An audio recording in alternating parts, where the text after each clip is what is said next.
Everyone, কেমন আছো তোমরা সবাই? আশা করছি আমার সকল ফ্রেন্ডস যেখানে আছো খুব ভালো আছো। আমিও খুব ভালো আছি। আমি আমার সকল ফ্রেন্ডসদেরকে আমার চ্যানেলে স্বাগত জানাই। আর যারা আমার নতুন সাবস্ক্রাইবার আছো তাদের অনেক থ্যাংক ইউ জানাই আমার চ্যানেলটাকে সাবস্ক্রাইব করে আমার পাশে থাকার জন্য আর আমার ফ্রেন্ড হওয়ার জন্য।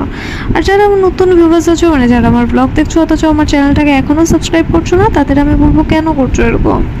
করে তো না, আবার আমার চ্যানেলটাকে সাবস্ক্রাইবার হয়ে যাও আমার ফ্রেন্ড প্লিজ। তো আমি তোমাদের ফ্রেন্ড সোনালি, তোমাদের সকলকে আমাদের এই ছোট্ট ফ্যামিলিতে ওয়ার্ম ওয়েলকাম জানিয়ে ব্লগটাকে এখান থেকেই স্টার্ট করছি। তো কাল দেখো মানে এখানেই শেষ করেছিলাম ব্লগটাকে, আর আজকে এখান থেকেই স্টার্ট করছি। তো চলো ভয়েস ওভার ছাড়া ব্লগটাকে এনজয় করি এবার।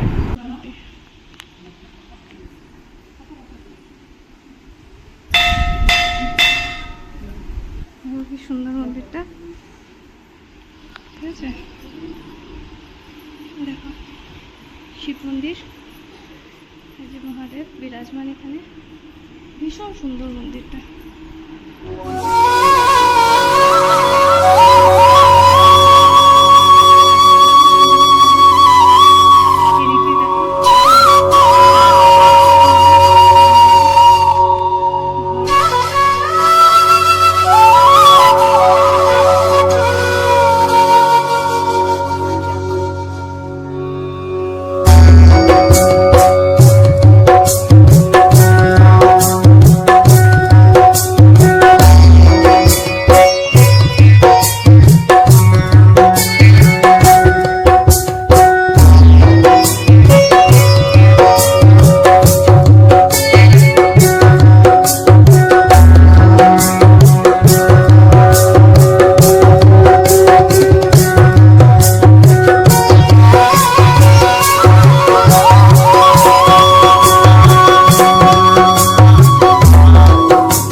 हर हर महादेव। আপনারা প্রণাম। সবার আগে জিজ্ঞেস যে আপনার মানে নামটা জিজ্ঞেস না। আমার নাম হলো রামদেব। আচ্ছা, তো এই মন্দিরে মানে কত পুরানো? এটা আপনার ব্রিটিশ আমল ইংরেজ থাকতে যে সময় ছিল তখন বাগান সাহেবের এই টিলাটা কোদাল দিয়ে পুরাতে ছিল চারা গাছ লাগবার জন্য। আচ্ছা, তো করতে করতে করতে যখন সেই জায়গা যখন এসেছে তখন বাবার মাথায় আমার কোদাল লেগেছে। আচ্ছা, মানে কোদাল ওই যে কোদালের সাইডে আচ্ছা কোদালের কাটা আছে, আচ্ছা আচ্ছা একটা কোদালের কাটা আছে। আচ্ছা আচ্ছা কোদালের লেগেছে তো লাগার পরে ব্লাড বার হওয়া খারাপ হয়ে যায়। রক্ত হয়ে গেছে। হ্যাঁ হ্যাঁ, ব্লাড যখন বার হবে আরম্ভ করলো তখন কাম বন্ধ হয়ে গেল। কাম বন্ধ হওয়ার পরে রাত্রেবেলা বাবা স্বপ্ন দিয়েছে মালিককে, যে জায়গাটা আছে সেই জায়গাতে একটা মন্দির বানাই শুধু ছড়াবে আমার এই জায়গাতেই থাকবো। ওই তখন ইংরেজ সাহেব তখন এই মন্দির করেছে, তখন থেকেই মন্দির। মানে আপনার শোন মনে আছে? না, শোন মনে না, হলো বহুত পুরানা, না হলে 700-800 বছর আগের কথা, আগের কথা বলছি না। আর এই মন্দিরটা তো মানে খুব বেশি দিন হতো না। না না, সেই সময় বলবো, সেই সময় বলতে আগে বলে বালুক ভাগ গুন্ডা চোর সব ছিল আর কি। মানুষ দিনাদিনই আসতো, দিনাদিন যেত, 10-12 জন একত্র হয়ে আসতো।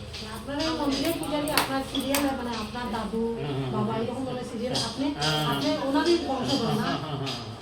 আচ্ছা, এটা কত নম্বর আপনার বংশগত চলে? এখন আমি 5 নম্বরে আছি। 5 নম্বর আছে না? আচ্ছা, আপনাদের। তো খুব ভালো লাগলো এখানে আমরা মানে এরকম তো মহাদেবের আলোচনা আমি বলতেই পারি না। খুবই জাগ্রত এর মন্দির। জন্য মানে ওই সোনালীকে আমি আর ধন্যবাদ দিই।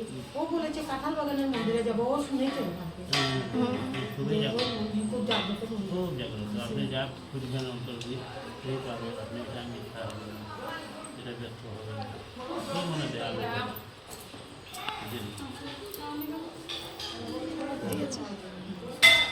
তো এখানে ঠাকুরমশাই বলছিলেন ওনার মানে পূর্বপুরুষ মানে 5 জেনারেশন ধরে মানে এখানে পুজো করে যাচ্ছেন। আর এখানে নাকি অনেক আগে চারা গাছ কাটতে গিয়ে হয়তো মানে কোনো ওই যে কামলা ঠামলা আর কি ওই যে ঠাকুরের মানে মাথার মধ্যে মেরেছিলেন, তো ওই যে দেখালেন আধা হয়ে আছে, আর তখন শিব ঠাকুরের মাথার থেকে রক্ত বেরোচ্ছিল, তো ভয় পেয়ে চলে গেছে। এরপরে মানে রাজাকে আর কি স্বপ্ন এসছে যে এখানে মন্দির বানানোর জন্য, এই যে কাছারি রাজাকে, তখন এই মন্দিরটা বানানো হয়েছে আর কি। তো উনি এই গল্পটা শোনালেন। ভীষণ সুন্দর মন্দিরটা। আমরা এসছি, এই যে নন্দীজির পুজো হচ্ছে এখন, আর এরপরে আরও দুজন দিদি এসছে, চলো দেখাই।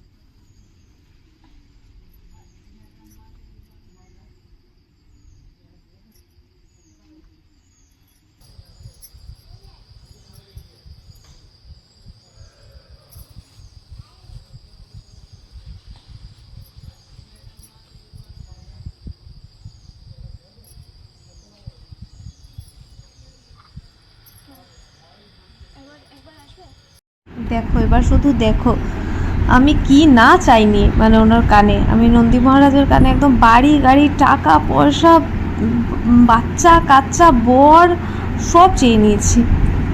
না, আমি ঢং করছিলাম। আমি কোনোদিনই এইসব চাই না ঠাকুরের কাছে। আমি শুধু চাই আমার মা বাবাকে উনি ভালো রাখুক, ভাইকে সুস্থ সবল রাখুক, আর আমাকে শান্তি দিক, বাস এতটাই। আর আমার এর থেকে বেশি কিছুই চাই না ঠাকুরের কাছে। যা দিয়েছেন উনি আজ পর্যন্ত মন থেকে দিয়েছেন, আর বেস্ট দিয়েছেন, এর জন্য ধন্যবাদ। যে না চাইতেও আমাকে এত কিছু দিয়েছেন, আর কি চাইবো বলো। তো দেখো স্বর্ণালিদি পুজো করছে। আমরা নিচে গিয়ে খাবো।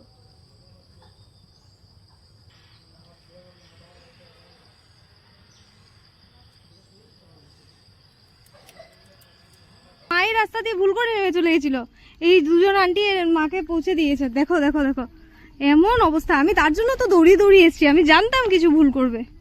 কি অবস্থা, শাড়ির ভাজে এখানে চোরকাটা থাকবে। কি সুন্দর লাগছে দেখো, পাহাড় জল, এগুলো সব বর্ষার জল, কিন্তু এখনো লোক আসছে।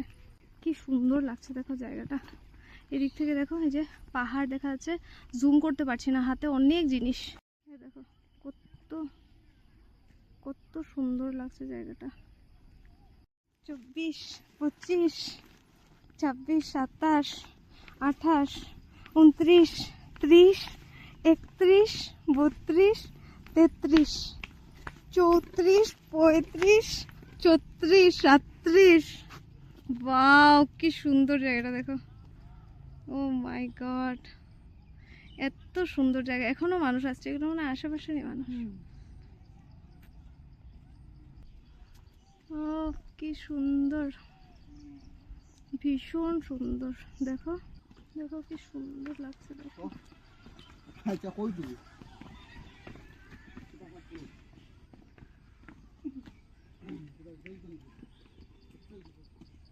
দেখো স্বর্ণালী দিরা আসছে, 147টা সিঁড়ি আমি গুনে গুনে এসছি।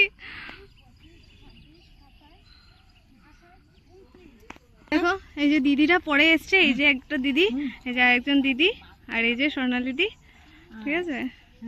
আর এই যে আমার মা। এটা লোকেশন আপনারা সব পয়লিবার দেখুন, এটা নাজারাটা কি সুন্দর, কি সুন্দর দেখো, এই জায়গাটা কি সুন্দর, ভীষণ সুন্দর জায়গাটা। এই রাস্তাটা দিয়ে আমরা এসছি, ঠিক আছে। ঝোপে ঝাড়ে ঢুকতেও ভয় লাগে।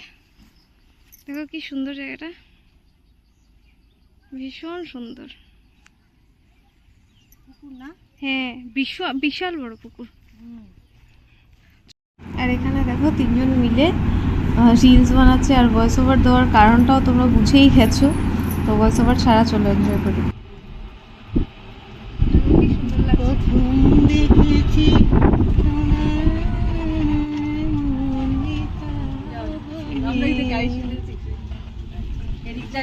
কি সুন্দর, এই দেখতে এটা মহিষ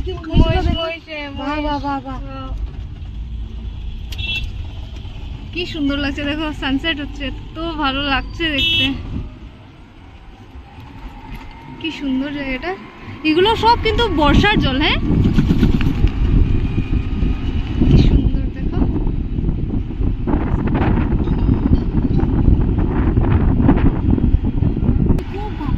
হ্যাঁ মন্দিরটা ভীষণ সুন্দর।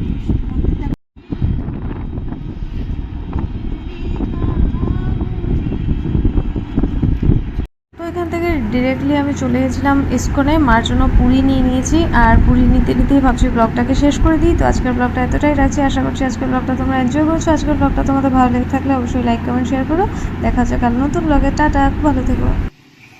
ভাত ঠিক আছে, এই যে বাবার জন্য, এই যে ডাল ঠিক আছে, এই যে মোরলা মাছের চচ্চড়ি, এই যে শসা,